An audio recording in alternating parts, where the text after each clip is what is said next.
Hi viewers, welcome to our channel. ప్రస్తుతం మనతో పాటు సీనియర్ జర్నలిస్ట్ దాము బాలాస్ సార్ ఉన్నారు. వాడితో మాట్లాడదాం. నమస్కారం సార్. నమస్తే. సార్, మహారాష్ట్రలో ఆడపిల్లల్ని వేధిస్తున్నాడని చెప్పేసి ఒక కొడుకుని తన తండ్రే చంపిన ఘటన జరిగింది సార్. మరి దీని గురించి ఏం చెప్తారు సార్ మీరు? భారతీయుల కమల్ హాసన్ గుర్తొచ్చాడు. అంటే అవినీతికి పాల్పడుతున్నాడని సొంత కొడుకునే చంపేస్తాడు భారతీయుల్లో. అలాగా ఇతను అమ్మాయిల్ని వేధిస్తున్నాడు తన కొడుకు అని చెప్పేసి సొంత కొడుకుని చంపేశాడు ఈ తండ్రి. ఇది మహారాష్ట్రలో సోలాపూర్లో జరిగింది. అతని పేరు విజయ భట్, 43 ఏళ్ళు, ఫాదర్ పేరు. అతను ఒక టైలర్గా పనిచేస్తున్నాడు. వాళ్ళ అబ్బాయి విశాల్ 14 ఏళ్ళు, అతను 9th క్లాస్ చదువుతున్నాడు. సో ఈ విశాల్ ఏంటంటే కొంత ఏజ్ కంటే కూడా ఎక్కువగా గ్రోత్ ఉంది, బాడీ గ్రోత్. అతని వీడియో అవన్నీ చూసినప్పుడు ఇతను ఏజ్ కంటే కూడా కొంత ఇదిగా అనిపిస్తుంది. రెండోది, స్మార్ట్ ఫోన్ ఉంది అతని చేతిలో. సో అందువల్ల అతను ఏం చేశాడంటే స్మార్ట్ ఫోన్లో ఈ పోర్నుకి అలవాటు పడ్డాడు, ఇవి చూడడము. దాంతో వాళ్ళ స్కూల్లో అమ్మాయిల్ని పటాయించడం ఇవన్నీ చేస్తున్నాడు. స్కూల్ నుంచి కూడా అతను ఈ విజయ భట్టుకి కాల్స్ రావడం, ఇతను వెళ్ళి మాట్లాడడం, మీ వాడు ఇలాగ అమ్మాయిల్ని వేధిస్తున్నాడు అని కంప్లైంట్లు రావడం, ఇవన్నీ ఊర్లో పెద్దలంతా మాట్లాడడం, ఇవన్నీ జరుగుతూ ఉంది. ఇతను ఎన్ని చెప్పినా వినట్లేదు, తండ్రి చెప్తే అతను లెక్క చేయట్లేదు. సో దాంతో అతను విసుగొచ్చి చంపేశాడు. అయితే ఇది ఇంట్లో చెప్పలేదు సార్. భార్య కీర్తి భట్ ఆమె పేరు. సో ఆమె, మన అబ్బాయి ఎక్కడ కనబడలేదంటే ఇతను కూడా ఇంకా ఆందోళన పడుతున్నట్టుగా నటించి ఇద్దరు కలిసి పోలీస్ స్టేషన్కి వెళ్ళారు. మిస్సింగ్ కేసు పెట్టారు. ఎప్పుడు ఇది జనవరి 13వ తేదీ ఇది జరిగింది సంఘటన. సో మిస్సింగ్ కేసు పెడితే పోలీసులు వెతికితే వాళ్ళకి ఊరి చివరిలో ఒక పాడుబడిన ఏరియాలో ఒక కాలువ పక్కన ఈ శవం కనబడింది. సరే, వీళ్ళు ఏమనుకున్నారంటే అది పోలీసులు యాక్సిడెంట్ అనుకున్నారు, యాక్సిడెంట్గా చనిపోయాడు, పైన ఏమి గాయాలేమి కనబడలేదు. సో ఇది అనుమానాస్పద మృతిగా వాళ్ళు నమోదు చేసుకున్నారు. బట్ మామూలుగా వాళ్ళ ప్రొసీజర్ ప్రకారం పంచనామా చేసి దాన్ని పోస్ట్మార్టం చేశారు. పోస్ట్మార్టంలో వాళ్ళకి అతను విషం తాగి చనిపోయినట్టుగా వచ్చింది. దాంతో ఎందుకు ఇతను విషం తాగి చనిపోయాడు అన్న యాంగిల్లో చూస్తే ఇతను విషం తాగలేదు, ఎవరో తాగిచ్చున్నారు అనేది వాళ్ళకి అనిపించింది. రెండోది, వీళ్ళ నాన్నని ప్రశ్నిస్తున్నప్పుడు ఇతను చెప్పే దాంట్లో కొంత డౌట్ వచ్చింది వాళ్ళకి. ఇతను బాడీ లాంగ్వేజ్, ఇతను మాటలు తీరు, ఇది కొంత డౌట్ వచ్చి ఇతను ఏదో ఉంది సంథింగ్ అన్నట్టుగా వాళ్ళు అతను తీసుకెళ్ళి ఇంకా కొట్టారు పోలీసులు తండ్రిని.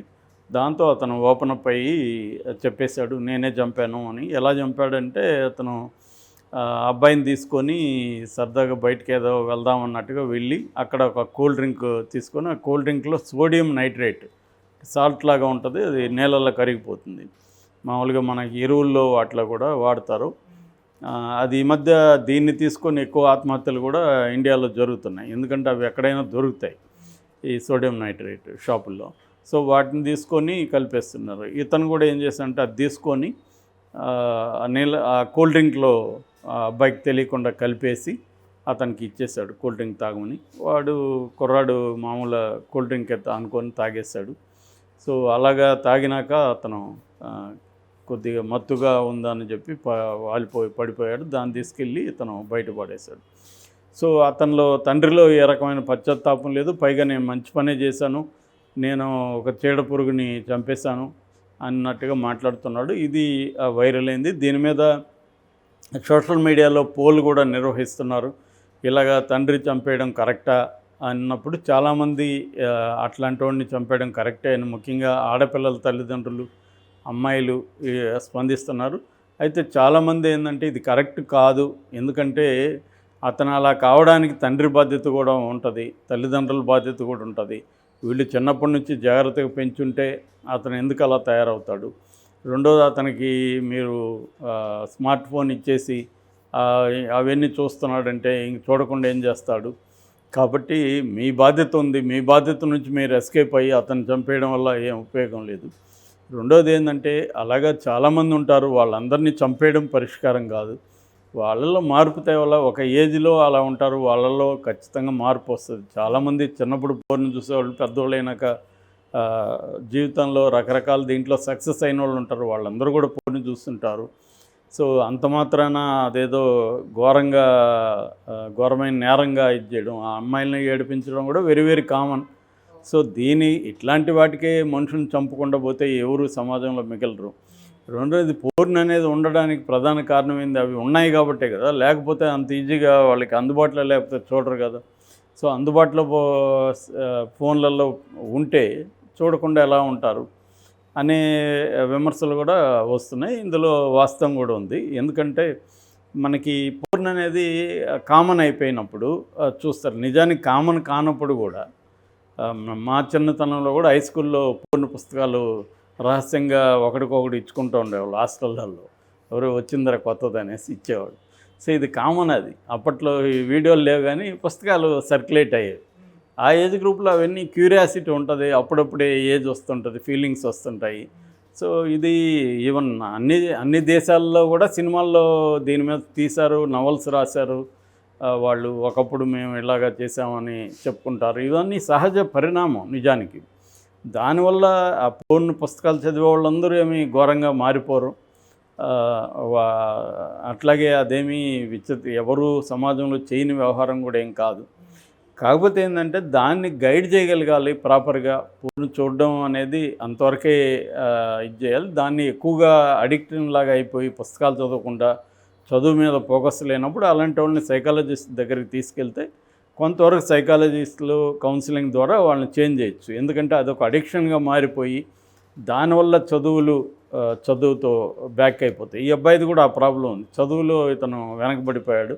అది కూడా వీళ్ళ నాన్నకు కన్సర్న్. మేబీ వీళ్ళ నాన్నకు కూడా అంత ఎక్స్పోజర్ లేదు. ఈయన ఒక ట్రైలరు, సో ఈయనకి ఎక్స్పోజర్ లేదు. దీన్ని ఎవరితోనైనా ఆయన డిస్కస్ చేసి ఉండొచ్చు, కొంత ఫ్రెండ్స్తోనో లేకపోతే అక్కడ ఏదన్నా సంస్థలతోనో లేదా ఎవరు లేకపోయిన సైకాలజిస్టులతోనో ఇతను కానీ వెళ్ళి మాట్లాడి ఉంటే వాళ్ళు పరిష్కారం చెప్పేవాళ్ళు. నిజానికి ఇదేమీ దారుణమైన సమస్య ఏం కాదు. రెండోది ఇదేదో ఎవరూ చేయని పని అతను ఒక్కడే చేస్తున్నట్టు కాదు. మన దేశంలో విపరీతంగా చిల్డ్రన్ పోర్నోగ్రఫీకి అలవాటయ్యారు. ఈవెన్ ఇండిపెండెంట్గా పోర్నోగ్రఫీ చూస్తే తప్పేంటని ఆ మధ్య కేరళ హైకోర్టు కూడా ప్రశ్నించింది. వాడు వేరే వాళ్ళతో ఇది లేకుండా చూస్తుంటే అంతేని. అంటే అడల్ట్ అనుకోండి, బట్ ఇది అబ్బాయి కిడ్డు. కానీ వాళ్ళు ఏంటంటే ఇండియాలో చూస్తున్నప్పుడు ఎక్కువ పోక్సో కేసులన్నీ కూడా 16 ఏళ్ళ అమ్మాయిలు 18 ఏళ్ళ అబ్బాయిల మధ్య ఎక్కువ వస్తున్నాయి. అందుకని కోర్టులు కూడా చాలాసార్లు ఏం చెప్తున్నారంటే ఈ 16 ఏళ్ళ అమ్మాయిలే సెడ్యూస్ చేస్తున్నారు అబ్బాయిల్ని. సెడ్యూస్ చేసి వాళ్ళ అఫైర్లంతా పెట్టుకున్న తల్లిదండ్రులు ఏమో రేప్ కేసు పెట్టేస్తున్నారు. మైనర్స్ మీద చేసినప్పుడు అది పోక్సో చట్టం కిందకి వెళ్ళిపోతుంది. వీళ్ళ లైవ్స్ రూయిన్ అయిపోతున్నాయి. అందుకని అమ్మాయిల వయసుని, లైంగిక వయసుని 16 ఏళ్ళకి తగ్గించండి అని గవర్నమెంట్కి కోర్టులు విజ్ఞప్తి చేస్తున్నాయి. చాలా రాష్ట్రాల హైకోర్టులు విజ్ఞప్తి చేస్తున్నాయి సెంట్రల్ గవర్నమెంట్కి, బాబు మీరు 16 ఏళ్ళకి తగ్గించండి, అబ్బాయిల భవిష్యత్తు పాడవుతుంది.